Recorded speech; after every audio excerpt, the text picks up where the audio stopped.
እለለለለለ እንግዲህ ማርክና ውዷና ተመራጯ የወደፊት ሚስቱ ማለት ነው ፍልቅልቅ ብለው ፋሲካን ራሱን ሆነው መጥተውልናል ማለት ነው። እኔ በበኩሌ ደስ ነው ያለኝ፣ በጣም ነው የተደሰትኩት። ማርክዬ እንኳን ለዚህ ለደስታ ቀን አደረሰ። አሁንም ደግሞ የተሻለ ሆናችሁ ለማየት ያብቃን። ሰላምታዬን አረሳውም ውድ ቤተሰቦቼ፣ አሰላሙ አለይኩም ወራህመቱላሂ ወበረካቱ። እንዴት ናችሁ? በውስጥ እሙ እስማኤል ለምን ጠፋሽ? በሰላም ነው የጠፋሽው እያላችሁኝ ነው። አዎ አለመመቻቸት ስለነበረብኝ በዛ ምክንያት ነው የጠፋሁት ማለት ነው። እና ትንሽ ያው በላይቭ የመጣው ነበረ። ላይቭን ብዙም ቼክ የሚያረገኝም ሰው የለም ማለት ነው። እና እስቲ ቻናሌ ቀዝቀዝ ብሏል፣ አበረታቱኝ። ላይክ እና ሼር ሰብስክራይብ አድርጉ። በቅርቡ እንግዲህ በሰርፕራይዝ መጣለው ብዬ ትናንትናም ተናግሬ ነበር። አሁንም እላችኋለሁ እንግዲህ ሰርፕራይዝ ይኖረኛል። ያው የምትወዱኝ የምታከብሩኝ ቤተሰቦቼ ከልብ አመሰግናለሁ። ለምታበረታቱኝ ሁላችሁንም ከልብ አመሰግናለሁኝ። እንዲሁም በዩቲዩብ በጣም ያው ብዙ ተከታይ ባይኖረኝም እኔ ግን ትጋት ላይ ነኝ እላለሁ። እንግዲህ በበኩሌ ማለት ነው። በእርግጥ ከኔም ብዙ የሚጎድሉ ነገሮች አሉ። ኢንሻአላህ ግን ለወደፊቱ ደስ በሚል ነገር እመጣለሁ ማለት ነው።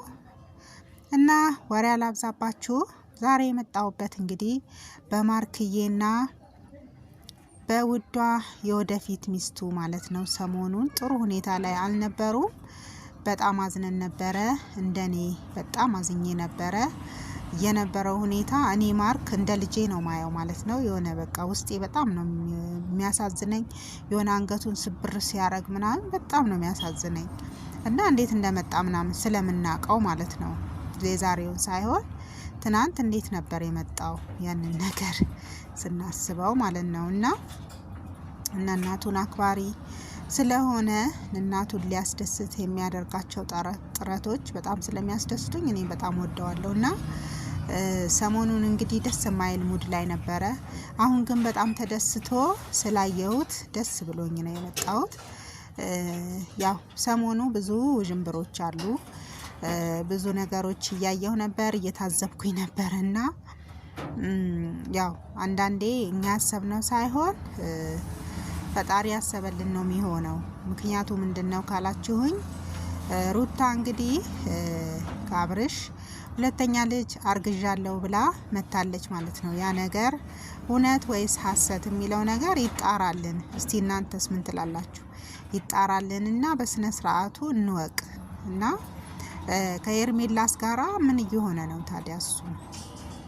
እና እዚህ ጋር ሁለተኛ ልጅ የተረገዘለት አባት እዛ ጋር ምን ይሰራል ከሌላ ሴት ጋር የምትሉ እስቲ እንደኔ ግራ የተጋባችሁ ሰዎች ካላችሁ ላይክ አድርጉና ይሄንን ቪዲዮ ሼርን በማድረግ እስቲ ወደ አብርሽ አድርሱልኝ። ምክንያቱም በቃ እኮ ሌላ ምዕራፍ ሌላ ህይወት የለም። አንድና አንድ ካገባ ወንድ ልጅ አብሮ መኖር ከጀመረ ወደ ሌላ እንትን ውስጥ ከገባ መውጫው በጣም ከባድ ነው የሚሆንበት። ስለዚህ ይሄን ነገር ካሁኑኑ እንዲቀጨው ብንገፋፋው በጣም ጥሩ ይመስለኛል።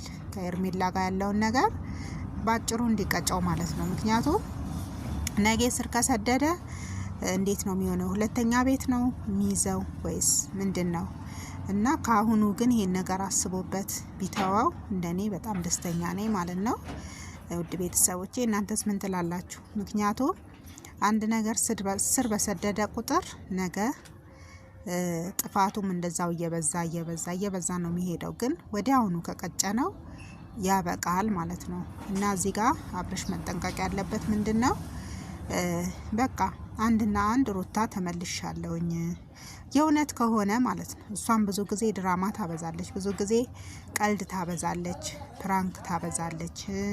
በቃ ሌላ ነገር ሌላ እንትን ከሌለባት የእውነትም ተጸጽታ የእውነትም አብርሽን ፈልጋ ከሆነ እኔ እምለው አብርሽ ጥቅልል ብለህ ወደ ሩታ ተመለስ ነው ምለው። ምክንያቱም ከአንድና ከሁለት ልጆች እናት መለየት ከመለየት ይልቅ ሌላ ከመመስረት ከሷ ጋር የምትኖረው ህይወት ነው የሚቀልህ ላንተ። ከልጆች ጋር አብረህ የምትኖረው ህይወት ነው የሚቀልህ ላንተ።